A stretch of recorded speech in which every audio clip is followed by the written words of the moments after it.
سلام سلام كورات قتاتلتي بزلخم وخينكم نزا فيديو تريو بملؤكم سلامكم بزح ترف يبللي نزا چانالي حدش تزخمكم سبسكرايب بمقوار بيتسو كنو نزا فيديو كعا لايك بمقوار جمروا لما عنتي قدام ياو كم تلمود معالتي عداقا كتما عداقا حاموسينا عداقا خميو على أسفيزا خميو على እና ካልኦት ዝጠየቅዎ ነገራት ሸር ክገብረኩም ይዋግኡ ክሳዕ መጨረሻ ሓቢርኩም ንጽንሑ ኩነታት ዕዳጋ ካብ ዘይቀርባልኩም ነዊሕ ገይረ ይመስለኒ ወይ ወደ ዓመት ገለ ግድን ነይሩ ይመስለኒ ብዙሕ ዕዳጋ እውን ይወጻኹን ዕዳጋ ከዓ ኩሉ ተቀያይሩ እዩ ጸኒሑና ብጣዕሚ የተገሪመ ነገራት ኩሉ ሰማይ ኮይኑ ካብ ስደት ካብ ዝመጽን መጀመርታ ግዜ ከዓ ብጣዕሚ ዝለዓለ ዋጋ ናይ ሴዛ ዝርአ ኩሉ ሎሚ እዩ ብጣዕሚ ኸቢሩ ብጣዕሚ የተገሪመ ማለት ኢና እስኪ ከመይ ነይሩ ንዝብል ሰዓብ መጨረሻ ሓቢርኩምኒ እንድሕር ደኣ ጸኒሕኩም ሸር ክገብረኩም ሓቢርኩምኒ ክሳዕ መጨረሻ ጽንሑ ማለት እዩ ክቡራት ተኸታተልተይ ያው ቅድሚያ ግን ከምቲ ኩሉ ግዜ ዝብለኩም እስኪ 20,000 በቃ እቱኒ 20,000 ይናፍቐንሎና 20,000 ሰብስክራይብ ከኣቲ ይደልለኹ ላይክ ሸር ሰብስክራይብ እናገበርኩም ኣበረታትዑኒ ይብለኩም ክቡራት ተኸታተልተይ ዝሮ እስኪ በቱ ዝነበረ ናይ ዕደጋ ኩነታት ክጅምረልኩም ናብኡ ከብለኩም ሎማዓንቲ ግን ብፍላይ ደቂ ዕዳጋ ሓሙስ ዝኾንኩም እዚ ትርእይዎ ኣለኹም ከባቢ ትሕቲ ፋና ቤት ትምህርቲ ፋና ቤት ትምህርቲ ንዋዕሊን መጀመርታ ግዜ በዚ ከባቢ ከለኹ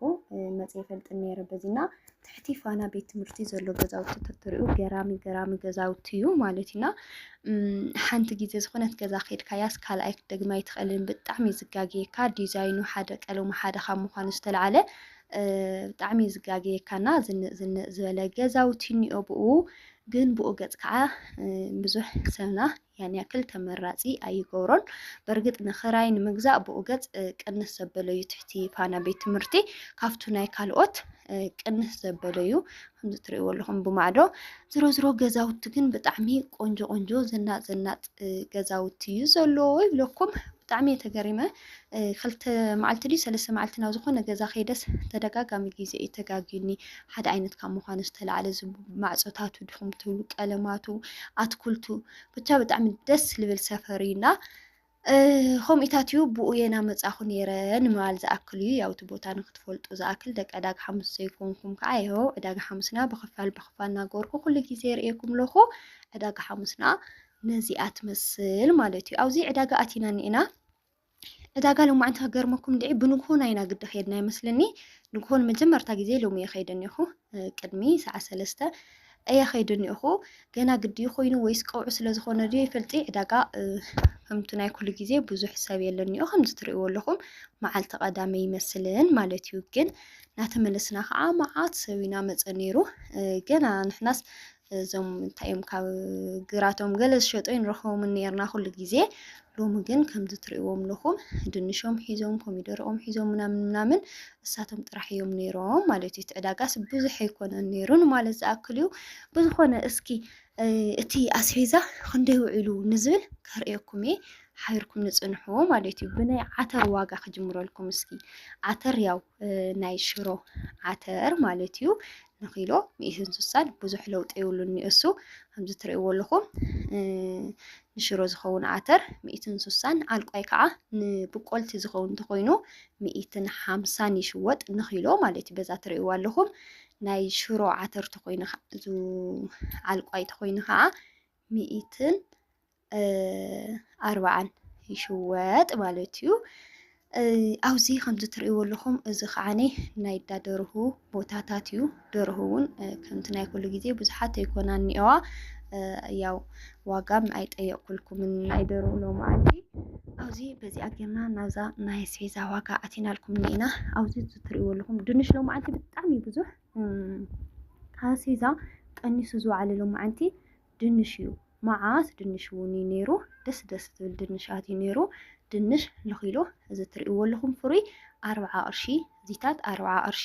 ካብኡ ከዓ ደቐቕ ዝበለ ከዓ 30 ቅርሺ ናተሸጠ ኢሉ ማለት እዩ ካብ 40 ቅርሺ ንላዕሊ ብዙሕ ኣይረአኹን ጉዕ ንርብዒ 50 ቅርሺ ይኸው ጉዕ እውን መዓት እኒኦ ገና ንግሆ ስለ ዝኾነ ከምዚ ትርእይዎ ኣለኹም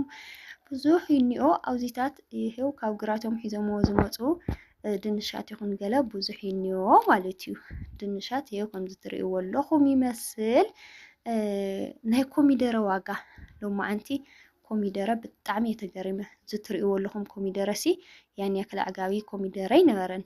ግን ንኪሎ ክንደይ ትኾን ጽቡቕ እዩ 110 ማለት እዩ ንኪሎ 110 ይሄው ዝትርእይዎ ኣለኹም ኮሚደረ ጽቡቕ ዝበሃል ኣይኮነን ምንም ውቃዕ ዘይብሉ ጽሩይ ኮሚደረ የለን እኒኦ በቃ ካብ ዝኾነ ግዜ እንዳሓርሲ ያው በረድ ወቂዑም ስለ ዝነበረ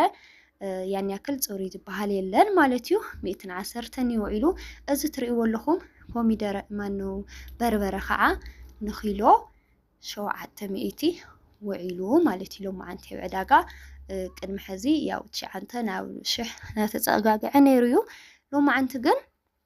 በርበረ ደሓን እኒኦ ማለት እዩ በቲ ዝቐነሰ ጀሚረልኩም ኒኹ በርበረ 700 ዝትርእይዎ ኣለኹም ውዒሉ ማለት እዩ ብበዝሒ ተኮይኑ ከዓ 680 ማለት እዩ ኣብዚ እዚ ሽጉርቲ ዝትርእይዎ ኣለኹም ቆንጆ ሽጉርቲ 120 እናተሸጠ ውዒሎም ኣንቲ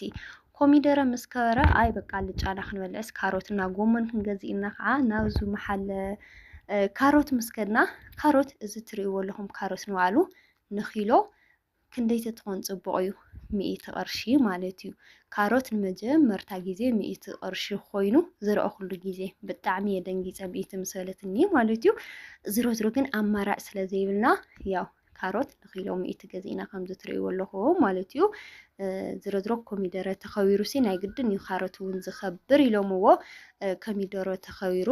ኣልጫ ግድን ኣልዒሰ ማዕረይ ዝኸብር ኮሚደረና ካሮትስ ሓደ እዩ ብሓንሳዊ ዋጋ ዝውስኽ ኢሎምዎ ወይ ኮሚደረ ንባዕሉ ተሳኢኒ ነይሩ ብ110 ኳስ ብዙሕ ኣይነበረን ዘነጋዶ ዘንትርእይዎ ኣለኹም ኳ ኩሉ ግዜ ኮሚደረ ዝሕዛ ዝነበራሲ ያው ኣይሓዝኡን ኔዋ ስለልተሳኣነ ማለት እዩ ይኸው ነዚአን ነዘን ኪሎ ካሮት 100 ቅርሺ ለሚን ከዓ ሎሚ ዝትርእይዎ ኣለኹም ቆንጆ ሎሚ ለሓንቲ መሪፅካ 10 ቅርሺ እዩ ኣብዚ ቦርሳ ሎሚ መስከረም ስለ ዝኾነ ንህፃውንቲ ቦርሳ ኣብ ዝሓለፍካዮ እዩ ዝርከብ እዚ ትርእይዎ ኣለኹም ቦርሳታት ከዓ ክንደይ መሲልኩም ዛቀያሕ እኒኣ 600 ካልኦት ግን 850 ናተሸጠ ውዒሉ ሎማዓንቲ ማለት እዩ እዚ ዝቐነሰ ሱቕ ኢሉ እምበር ግን ቆንጆ ክሳዕ 1500 እውን ዝበፅሕ ኣሎ እዩ ቆንጆ ቦርሳ ዝበሃል ማለት እዩ ዝሮ ኣብዚ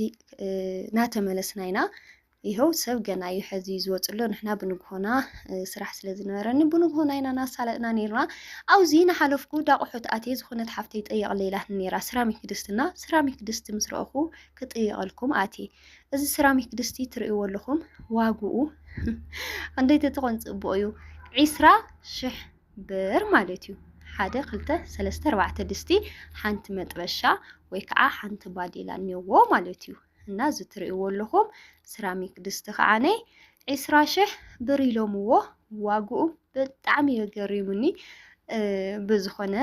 ኣቑሑት ካብ ዓዲ ዶ ይሕሽ ካብ ስደት ትብሉ ሰባት ኩሉ ግዜ ተሓቱኒ ኣነም ኩሉ ግዜ ኣቑሑት ካብ ዓዲ እየ ዝብል ማለት እዩ ምክንያቱ ኣብ ዓዲ ምስቱ ምንዛሬ ምስቱ ኮተት ገለ ክትሓስቦ ኣለኻ ኣብ ዓድኻ ምግዛእ ጽቡቕ ግን ፖርሙዝ ኩሉ ግዜ